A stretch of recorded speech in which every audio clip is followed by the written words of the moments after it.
ஒரு நண்பரை பார்க்க வெளியே போயிருக்காரு. அம்மா மார்க்கெட் போனாங்க. ராதா, எனக்கு உடனடியா 10,000 ரூபாய் வேணும். 10,000மா? அம்மாவுடைய பீரோல தான் அவ்வளவு பணம் இருக்கு. ஆனா அது எதுக்காக வச்சிருக்காங்களோ எனக்கு தெரியாதுக்கா. எதுக்காக வச்சிருந்தாலும் பரவாயில்ல, அப்பா ரொம்ப வாங்கி கொடுத்துடலாம். சாவிங்க ஏண்டா.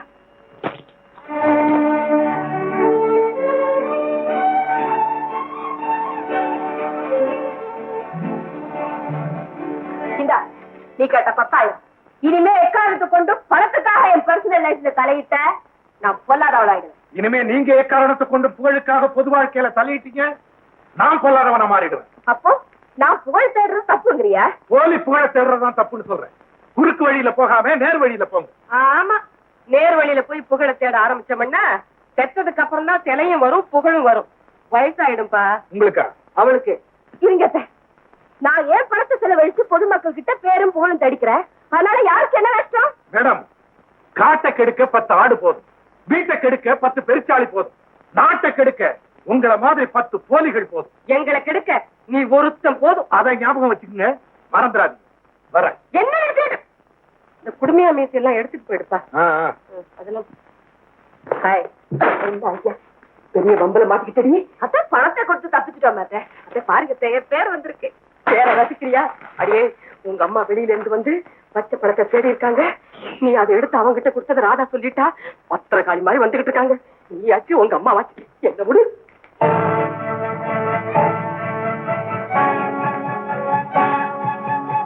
பணத்தை ரெடி பண்ண. ஆமா, அது வந்து ஒரு நிர்பந்தத்தினால அது ஒரு ஆளுக்கு வந்து. அது எப்பேற்பட்ட பணம் தெரியுமா? 10 வருஷத்துக்கு முன்னால உங்க அப்பாவுக்கு உடம்பு சரியில்லாம ஆயிடுச்சு. புழைக்கிறது சந்தேகம்னு எல்லா டாக்டரும் சொல்லிட்டாங்க. எனக்கு மாங்கல்ய பிச்சை தர சொல்லி ஏழுமலையான வேண்டிக்கிட்டேன். உடனே உங்க அப்பாவுக்கு குணமாயிடுச்சு. அன்னில இருந்து வாரத்துல ஒரு நாள் உபவாசம் இருந்து உண்டியில பணம் போட்டு வச்சேன். நான் சேர்த்து வச்ச காணிக்கைய கொண்டு போய் கடவுளுக்கு செலுத்திடலான்னு வந்து அதுக்குள்ள இப்படி பண்ணிட்டீடிப்பா. அம்மா, நான் செஞ்ச தப்புதாம்மா.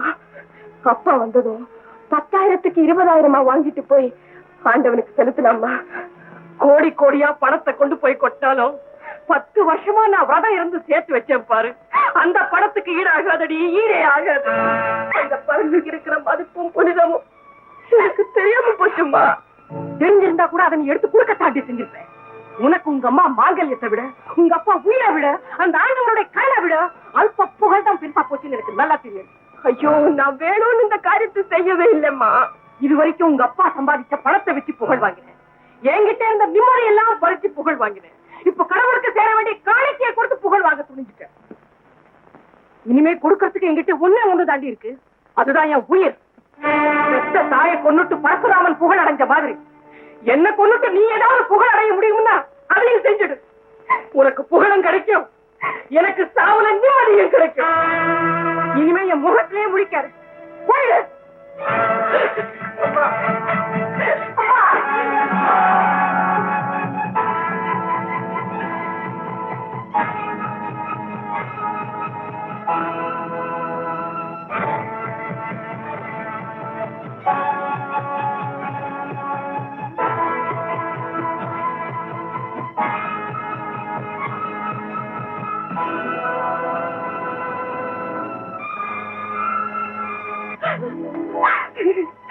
என்னடி இது கொடுமை? உங்க மனசு முடிவெடுத்துறதுக்கு சரியான தண்டனை. நிர்மலா, நீ செய்யற தவறுகளை விட நீ விதிச்சுக்கிற தண்டனை தாண்டி ரொம்ப கொடூரமா இருக்கு. யார் நீங்க? வணக்கம்மா, நான் சிங்கப்பூர்ல இருந்து வந்திருக்கேன். உங்களை பத்தி பேப்பர்ல அடிக்கடி படிச்சிருக்கேன். நேர்ல பார்த்து பாராட்டிட்டு போகணும்னு ஒரு ஆசை. இந்த மாலையை வாங்கிக்கங்கம்மா. எனக்கு மாலையை வேண்டாம், மரியாதை வேண்டாம். யாரும் என்ன பாராட்டவும் வேண்டாம். இனிமே எந்த பத்திரிகையில என் பேர் வராது. தயவு செஞ்சு போயிடுங்க. வரக்கூடாத நேரத்துல வந்துட்டேன் போல் இருக்கு. நான் வரேம்மா. மாலையா? மாலை நான் படுற அவஸ்தை யாருக்கு தெரியுது? அப்பா பாப்பா, இனிமே இந்த விவகாரமே வேண்டாம்.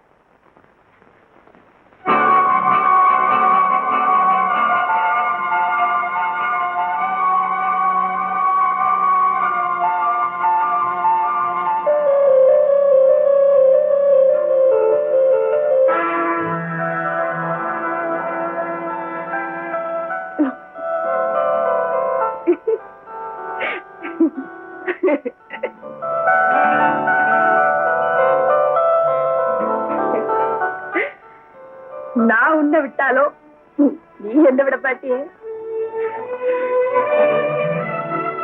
நீ கழுத்துல விழுந்துட்டா எவ்வளவு பெரிய மன கஷ்டம் இருந்தாலும் உடனே அது மறைஞ்சு போயிடுது. உன்னோட சுகமே அல்லாதிதான். விவகாரமாயி நிர்மலா கையை நசுக்க வேண்டிய அளவுக்கு போயிடுச்சு. யாரும் சொல்லிட்டீங்கல்ல, நீங்க ஒண்ணும் கவலைப்படாதீங்க. அயோக்கிய ராஸ்கல், அவன் பல்ல தட்டி கொண்டு வந்து நிர்மலா கையில நான் பரிசா தரேன். நீ அவன் பல்ல தட்ட வேண்டாம், அவன் கொண்டு போன பணத்தை தட்டிட்டு வந்தா போதும். டோன்ட் வரி, அந்த பையில தூள் கிளப்புற சுந்தரி. என்னது சுந்தரியா? என்னப்பா பேர் சொல்லி கூப்பிடுற திமிரா? என்னை விட வயசுல சின்னவங்கள சுந்தரியும் கூப்பிடாம சுந்தரி அம்மானா கூப்பிடுவாங்க. ஓ, நீ அதுக்காக கூப்பிடுறியா? கூப்பிடு கூப்பிடு. இதோ பாருங்க சுந்தரி, அந்த பயகிட்ட இருக்கிற நம்ம பணத்தை பறிச்சுக்கிட்டு வந்து நிர்மலாவோட கால்ல காணிக்கா வைக்கல, என் பேர் பிரேம் இல்ல. நீங்க மட்டும் சொன்னபடி செஞ்சுட்டு வந்தீங்கன்னா உங்களை என் ஜென்மத்துக்கு மறக்கவே மாட்டேன். அது போதுங்க. அந்த புதுமண மக்களுக்கே கொடுக்க சொல்றீங்களா சார்? ஆமா, பத்திரமா வச்சிருந்து நாளை கொண்டு போய் கொடுத்துறேன். Okay sir.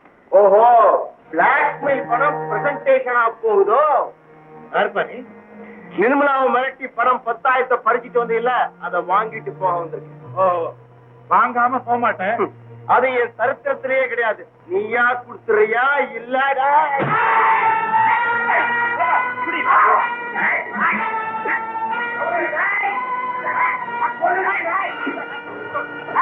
நம்ம முதலாளி அடிக்க வந்தானே, அவனை என்ன செய்யலாம்? பிரெயின் வாஷ் பண்ணலாமா? அது அவனுக்கு கிடையாது. அப்போ வாட்டர் வாஷ், மஞ்சள் நீராட்டு விழா நடத்துவோமே.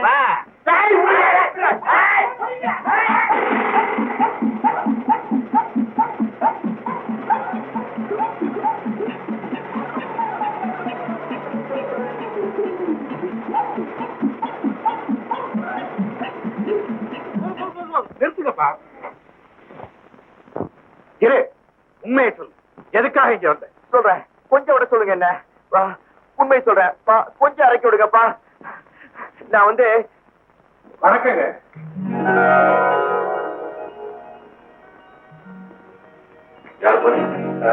என்ன உங்களுக்கு தெரியாது, ஆனா உங்க மகனுக்கு என்ன தெரியும்? ஓஹோ, மாலை போட வந்தவன் எவனா இருந்தாலும் என் மகளுக்கு தெரியும். அதுல யோகியம் யாரு அயோக்கியம் யாருன்னு தான் தெரியாது. நான் அயோக்கியம் தாங்க. எது? உங்க மகனை பொறுத்த வரைக்கும் நான் அயோக்கியம் தான். காரணம், அவங்களுக்கு ஒரு 10,000 ரூபாய் நஷ்டத்தை ஏற்படுத்திட்டேன். ஓ, அது நீதானா? உங்க மகளோட போலி புகழாசைக்கு புத்தி கற்பிக்கத்தான் இதை செஞ்சேன். என்னோட தேவைக்காக இல்லை. இது கடவுளுக்கு செலுத்தப்பட வேண்டிய காணிக்க பணம். இதை எடுத்து என்கிட்ட கொடுத்துட்டு உங்க மக கதவுடுக்கல கைய நசுக்கிச்சுன்னு கேள்விப்பட்டேன். எடுத்து கொடுக்கத்தான் வந்தேன். இந்தாங்க. உனக்கு ரொம்ப நல்ல மனசப்பா. இந்த வீட்டுக்குள்ள நுழைஞ்சு கொஞ்ச நேரத்துல இந்த குடும்பத்தை பத்தி ஓரளவு தெரிஞ்சுக்கிட்டேன். இங்க எல்லாம் இருக்கு, ஒண்ணே ஒண்ணு இல்லை, அதான் நிம்மதி. உண்மைதாப்பா. எப்போ என் பொண்ணு கழுத்துல தாலி ஏறுதோ அப்பதான் எங்களுக்கு நிம்மதி.